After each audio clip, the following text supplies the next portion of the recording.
سر ریاست مدینہ کی بات بار بار کی جاتی ہے اور ریاست مدینہ کا پہلا اور مصمم اصول تھا انصاف. تو ریاست مدینہ کی بات آپ بعد میں کریں. سر یہاں پر جس کو بھی موقع ملتا ہے یا خصوصاً موقع دیا جاتا ہے وہ کراچی پر چڑھ دوڑتا ہے. اب اثاثوں میں اگر اربوں روپے آپ کے معاونین خصوصی کے نکلے ہیں تو اس میں ہمارا کوئی قصور نہیں. ہمیں تو حیرت ہے کہ دنیا کے اتنے سارے ارب پتی لوگ آ کر پاکستان کو نظام چلا رہے تھے, غیر منتخب ارب پتی لوگ, اور ان میں سے چند ایک فرار ہو گئے ہیں اے ٹی ایم, باقیوں نے بھی ٹکٹ ویزے کا بندوبست کر دیا. سر لاہور کی بھی تصاویر دیکھ لیں, بارش ہوتی ہے پانی جمع ہوتا ہے چلا جاتا ہے. سر جناب لاہور کی بھی تصاویر آتی ہے, سڑکوں پر گاڑیاں تیر رہی ہیں. کراچی کی بات کرنے سے پہلے اگر ہم تھوڑا سا جائزہ کے پی کے کا لیں, جہاں 7 سال سے فرشتوں کی حکومت ہے, تو وہاں پر وزیر دفاع کے اپنے گاؤں کے اسکول میں گدھا بندھا ہوا تصویر میرے پاس موجود ہے. اب آپ بتائیں کہ بی آر ٹی سے لے کر ملب جبا الیکشن کمیشن پر آپ کی درخواستوں سے درخواستیں اور پیر منتیں پکڑنا کہ فیصلہ نہ کرنا, میں کس کس موضوع پر آپ سے بات کروں. سر یہ کپتان جہاز گرا دیتے ہیں نا, اور اللہ کرے دشمنوں کے گراتے رہے تو ہم بڑی ان کو شاباش دیتے ہیں. اس کپتان نے پورے پاکستان کی معیشت گرا دی, اس کو کسی نے شاباش نہیں دی. آج ہمارا حال یہ ہے کہ راہل گاندھی انڈیا کی کانگریس میں مودی کو انڈیا کا عمران خان کہتا ہے.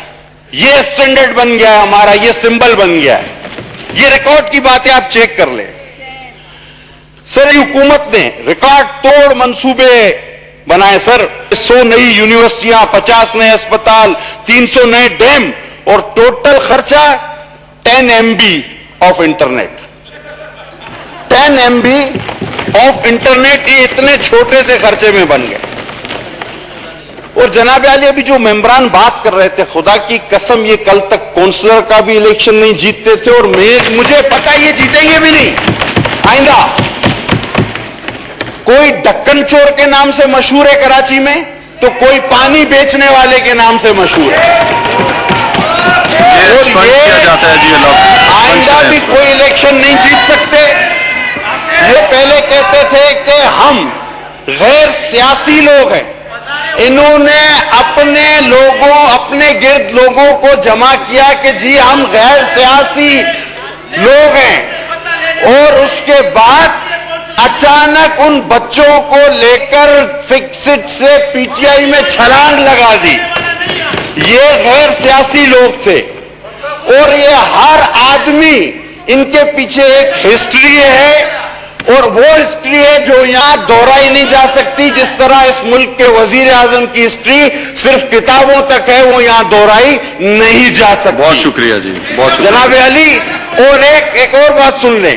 ہاں وہ اب ایک ممبر بیچارہ کیا کہہ رہا تھا کہ اس کو ٹرانسپورٹوں سے شاید کسی کو خرچی چاہیے. وہ بھائی ہم نقوی والے سے پیسے لینے والے نہیں ہیں, ہم اس سے خرچی لینے والے نہیں, ہم جہانگیر ترین سے خرچہ نہیں. سر ایک بات پہ ختم کروں گا. سر ایک ڈاکوؤں کا سردار تھا, وہ بڑا ایماندار تھا. سر وہ کیا کرتا تھا, ڈاکو جب سارا ڈاکے کا مال لوٹ کے لاتے تھے وہ سب میں برابر تقسیم کر دیتا تھا, خود کچھ نہیں رکھتا تھا. ڈاکو اس خوبی کی وجہ سے سارا خرچہ اٹھاتے تھے. باہر جانا ہو, جہاز میں جانا ہو, گھر خریدنا ہو, گاڑی خریدنی ہو, یہ ڈاکوؤں کا سردار آج ہم پہ مسلط. یہ مثالیں آپ ڈاکوؤں کی, یہ والی مثالیں نہ دیں آپ. سر میں نے کسی کا نام نہیں لیا ہے, میں نے کسی کا نام نہیں لیا. کوئی بات آپ نہیں کریں کسی کے. ابھی سر آخری بات. جی عبداللہ, یہ پارلیمان سب سے بڑا فورم ہے, میں یہاں پہ جواب دینا چاہتا ہوں ان کا, اسی جگہ کھڑے ہو کے میں جواب دیتا ہوں. سب سے پہلے تو یہ اسپیکر صاحب کہ جب معیشت پہ जब मईशत पे दलाइल खत्म हो जाएं, जब मईशत पे दलाइल खत्म हो जाएं तो फिर इस तरह की रवायती तकरीरें की जाती हैं, इस तरह के रवायती जुमले पढ़े जाते हैं, 7वीं जमात की पाकिस्तान स्टडीज की किताब के रट्टे लगा के सुनाए जाते हैं जब मईशत पे दलाइल खत्म हो जाए। मैं इनको जवाब देता हूं कि इन्होंने क्या मईशत छोड़ी, किस तरह हमने इस मईशत को हमने निकाला, इस तरह हमने इस मईशत को निकाला उस मुश्किल से जो ये छोड़ के गए थे, किस तरह कोविड के दौरान हमने इस मईशत को वापस 5.5% की ग्रोथ पे हम वापस लेके आए और इंशाअल्लाह इस साल इससे भी ज्यादा करेंगे, इंशाअल्लाह इस साल इससे भी ज्यादा करेंगे। जनाब स्पीकर, इनका जो करंट अकाउंट डेफिसिट था $20 अरब, क्या वो भूल गए हैं? क्या वो भूल गए हैं कि इनके अपने नुमाइंदे ये कहा करते थे कि जो हमारे पास हुकूमत आएगी उसको एक बीमार मईशत मिलेगी, उसे IMF के पास जाना पड़ेगा। वो जवाब दे इसकी। जनाब, अब देखें ना, ये चैलेंज करने के बाद जवाब सुनने की इनमें सलाहियत नहीं है, जवाब सुनने का हौसला नहीं है चैलेंज करने के बाद। ये तो पार्लियामेंट में नहीं फेस कर सकते, बाहर जाके क्या फेस करेंगे? जनाब स्पीकर, 1-2 मिनट दें, 2 मिनट में मैं बात खत्म कर दूंगा। 2 मिनट मैं आपको 5 मिनट देता हूं। जनाब स्पीकर, हम जब इस मुल्क में हमें हुकूमत मिली, इन्होंने अपने आखिरी 12 महीने में 5.4% ग्रोथ के खातिर रिजर्व्स को आधा कर दिया था। पाकिस्तान के ज़रिए मुबादला के फिर आपको देता हूं, 5 मिनट में आपको खत्म करना है। 17 माह में आधे हो गए। पाकिस्तान का कर्जा इनके आखिरी साल में $7 अरब की रफ्तार से बढ़ा। सर्कुलर डेट में 450 अरब का इजाफा हुआ। फिर जाके कहीं पे मुल्क को दिवालिया करके कर्जा लेके इन्होंने 5.4% ग्रोथ हासिल की।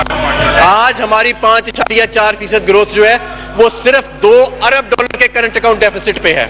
आज हमारी जो 5.4% ग्रोथ है उसके अंदर आप टैक्स रेवेन्यू की ग्रोथ देखें, उसके अंदर आप एक्सपोर्ट की ग्रोथ देखें। इनकी 5.4% ग्रोथ में ज़र मुबादला के ज़खायर कम हो रहे थे क्योंकि ये पैसे खर्च रहे थे उस ग्रोथ के लिए मजबूरी तौर पे। अब ये देख लें, ये इनके चैलेंज का हाल है, ये देख लें, ये चैलेंज का हाल है। मैं आपको 5 मिनट देता हूं। स्पीकर, 5.4% जो इन्होंने ग्रोथ दी उसकी हकीकत ये थी कि $7.5 अरब के कर्जे बढ़े, $20 अरब का करंट अकाउंट का खसारा आया, 450 अरब सर्कुलर डेट में इजाफा हुआ, जेबों से सारे पैसे खर्च करके, कर्जे लेके, क्रेडिट कार्ड की सारी लिमिट पूरी करके फिर 5.4% लोगों को दिखाते फिरे हैं। हमारा 5.4% ज़र मुबादला के ज़खायर में $5 अरब का इजाफा हुआ पिछले साल। हमारे 5.4% की ग्रोथ के अंदर सर्कुलर डेट के बहाव में ये इनमें क्यों हौसला नहीं है? स्पीकर साहब, इनमें क्यों इतना हौसला नहीं है? हमने इनका पाकिस्तान स्टडीज का लेक्चर सुना है 1 घंटे के लिए, इनमें हौसला नहीं है। चैलेंज देते हैं और अब हौसला नहीं है सुनने के लिए। सुने बैठ के, हमारी जो 5.4% की ग्रोथ है उसके अंदर एक्सपोर्ट्स बढ़ी, इनके 5 साल में एक्सपोर्ट्स जो है वो कम हुई। हमारी 5.4% की ग्रोथ में पूरी दुनिया की क्रेडिट रेटिंग एजेंसीज ने पाकिस्तान की मईशत को अपग्रेड किया। इनकी मसनूई ग्रोथ के नतीजे में सारी दुनिया की क्रेडिट रेटिंग एजेंसीज ने पाकिस्तान की इंटरनेशनल क्रेडिट रेटिंग को डाउनग्रेड किया।